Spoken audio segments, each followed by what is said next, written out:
Hi guys, welcome back to my channel. If you're new here, my name's Antonia and today we're going to be talking about YouTuber behavior and accountability. I've actually already made a video about this topic, like cancel culture and accountability, about another YouTuber drama, which I'll link up here if you guys haven't seen it. But today we're going to be talking about two OG YouTubers, Shane Dawson and Jenna Marbles. So there's been a lot of talk about these two YouTubers and a lot of people are kind of comparing the situations that they're both in. So I just thought that I'd actually talk about each situation and talk about how they're similar but also different. Let's get into it. I'm going to start off with Jenna Marbles. So if you guys don't know, Jenna Marbles is, as I said, one of the OGs of YouTube. She's often referred to as being like the queen of YouTube. I actually personally really like her channel. I liked her in high school, then I kind of fell off and then I refound her channel in 2018 time. Her personality and her boyfriend and like her dogs is all very cute and wholesome.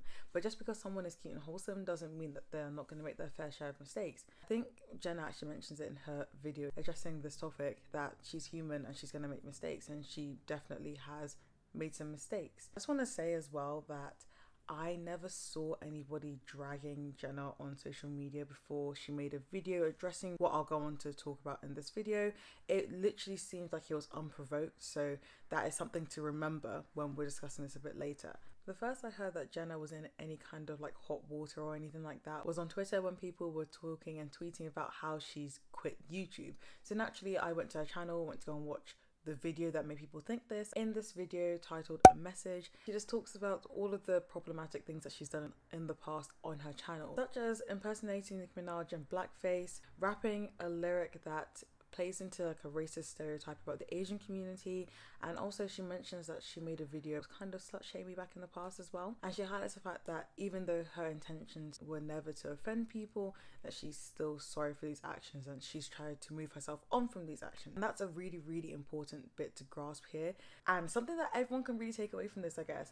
It doesn't matter if you didn't mean to offend somebody or you didn't think that something you said could be taken the way that it was taken.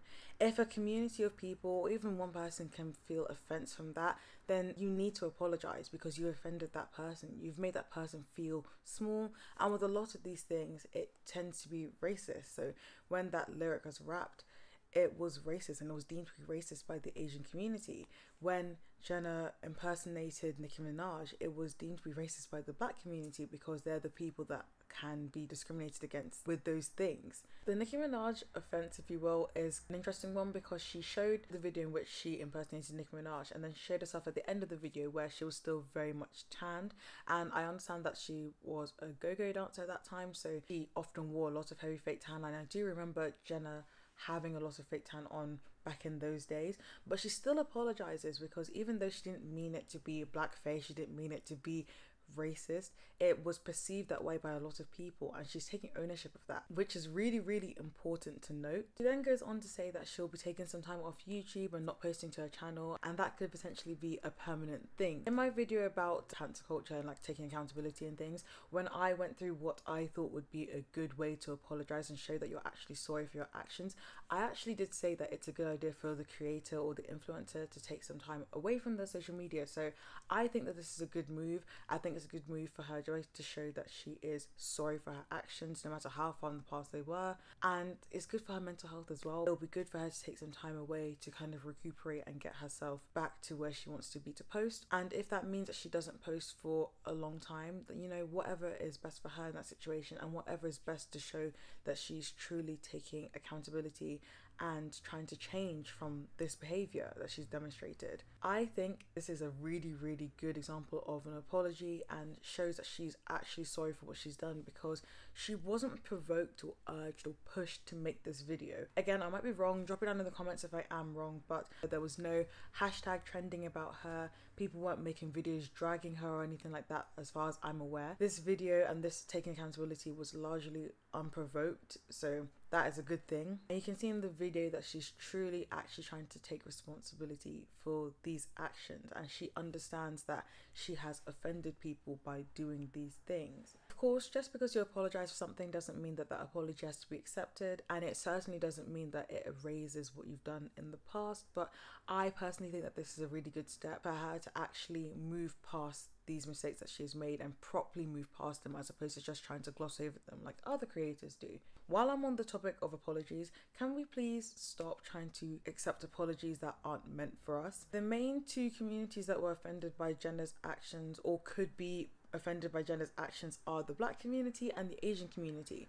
If you're not a part of those communities, it is not okay for you to say that things are okay, because that apology is not meant for you. If someone tripped you up and then they apologized to you and your best friend accepted that apology, does that make sense? Like, would you be okay with that situation? That's exactly how it is when people who are not from the offended communities try and come up and say, oh, it's okay, oh, all is forgiven. It's not up to you to decide.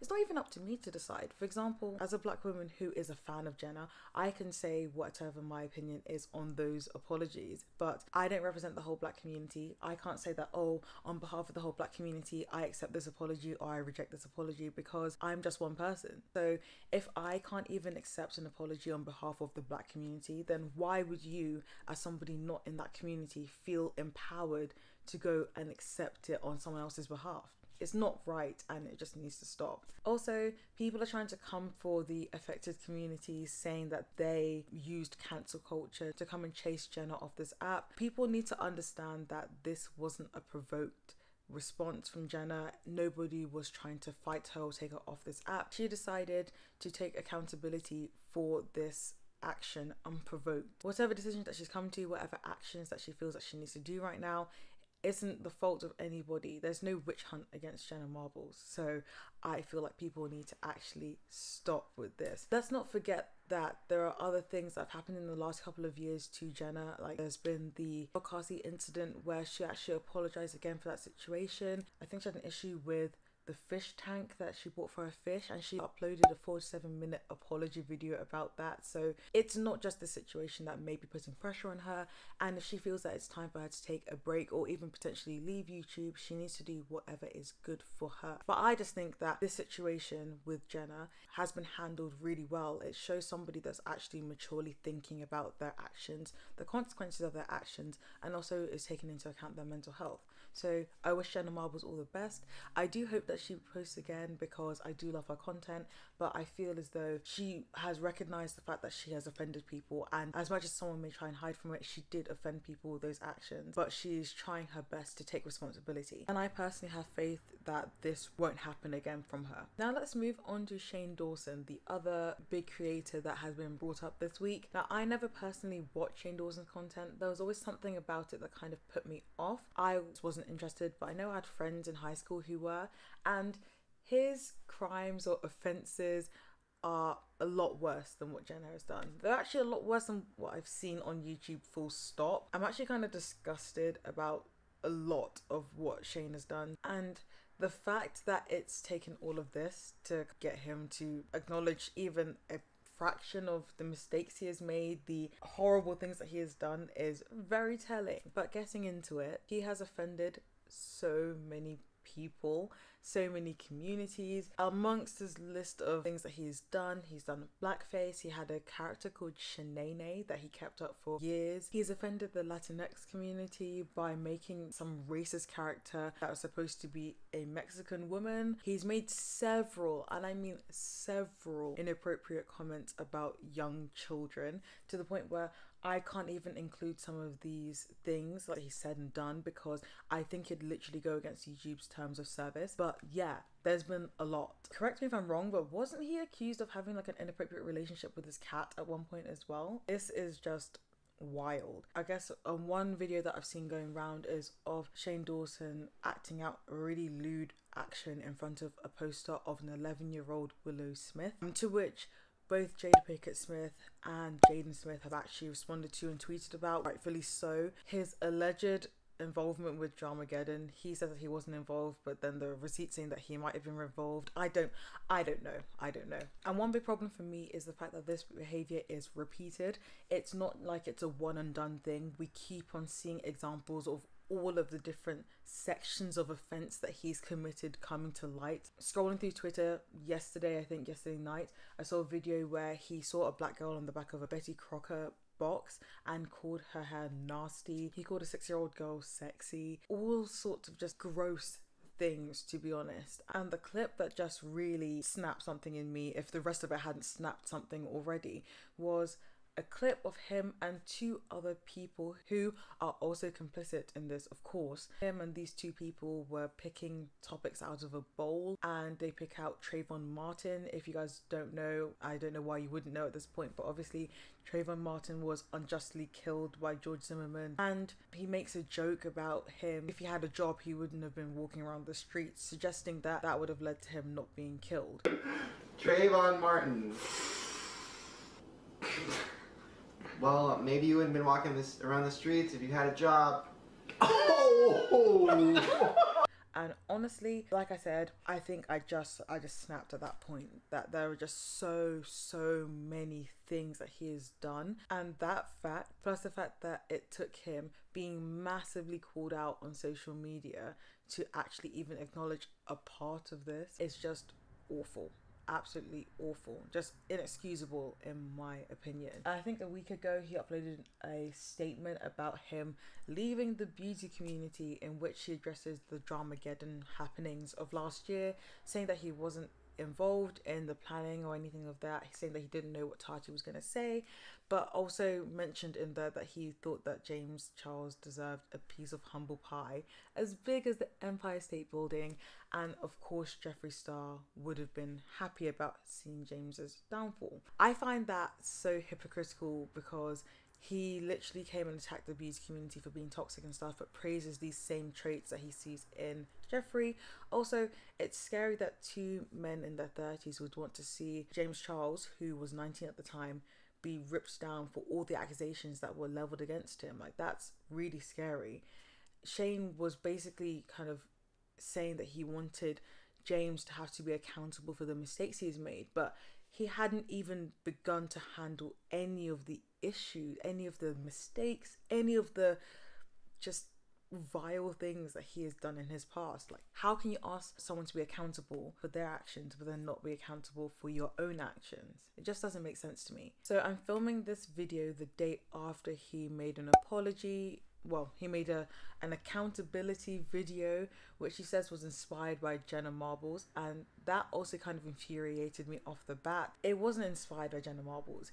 I think he saw that Jenna was getting a lot of support and a lot of understanding from her fans about kind of stepping up and taking accountability, and he thought that it'd be the same for him. But the big difference between these 2 apologies, accountability statements, whatever you want to call them, is the fact that Jenna's was unprovoked. Like I said before, Jenna's wasn't coerced. Nobody had to call out Jenna Marbles massively all over social media for her to make that video. But when you look at Shane had to see Jenna make that video, plus our current climate when it comes to race, politics, all of that stuff, plus the increased pressure from people online. He was trending #1 a couple of days ago, and I say increased pressure because creators like It's Keisha, As Told by Kenya, Amanda BB have been talking about these issues, these problematic behaviors from Shane Dawson for ages now. So it's increased because all of a sudden people's eyes are open to what he's doing, and it took all of that for a 20-minute accountability video to be posted,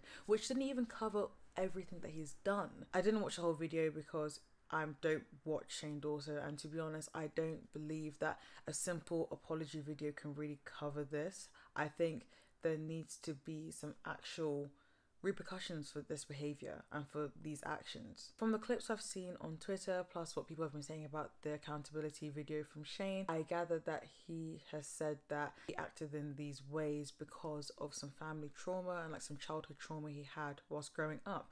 And whilst those are really serious and horrible things to happen to anybody and shouldn't be made light of at all, I think Trayvon Free put it best. Why is it that trauma in your childhood always seems to manifest in racism, especially racism against Black people? In this situation, I just feel it's too little too late and there is just too much to apologize for. Like a 20-minute video just doesn't cut it. So in my opinion, the only similarities that the Shane Dawson and Jenna Marbles situations have in common is the fact that obviously some very, very problematic things were said in the past, mainly surrounding race as like a common factor for both of them, I suppose, and that they're OG YouTubers that have millions of subscribers and millions of fans. Those are the only two similarities. I feel like everything else is so different because Jenna is an example of somebody who's taking responsibility and wants to be accountable for her actions and wants to be able to move forward, whether that's on or off YouTube, in a way that she and her fans and people know that she has taken responsibility for these actions and she would like to move past it and she would like to show that she's changed. Whereas Shane Dawson is somebody who needed to be prodded by the Smith family, own fan base, a lot of the internet, plus our current like political / racial climate, to be moved to make one video that doesn't even cover all of the issues. I feel personally, I really like Jenna's apology and I wish her all the best for the future, whether that's on or off YouTube. But for Shane Dawson, I feel like there are just too many things. There has to be some sort of repercussion for these behaviors because there are so many and it's taken far too long for even a fraction of them to be addressed. This behavior can't just be allowed to run on YouTube or just in general because it's too dangerous. There are just too many things that have happened and it's taken too long for these things to be acknowledged. Like I know that he most likely won't come off YouTube as a result of this. I know that he'll most likely keep a lot of his fans after the situation, but something needs to happen to show people that this is not okay, because it's not, like, this behavior is not okay. But yeah, that's all I have to say about the situation. I hope you guys have found this video interesting. Feel free to leave anything that you feel like I've missed out in the comments, like and subscribe, and I'll see you guys in the next video. Bye.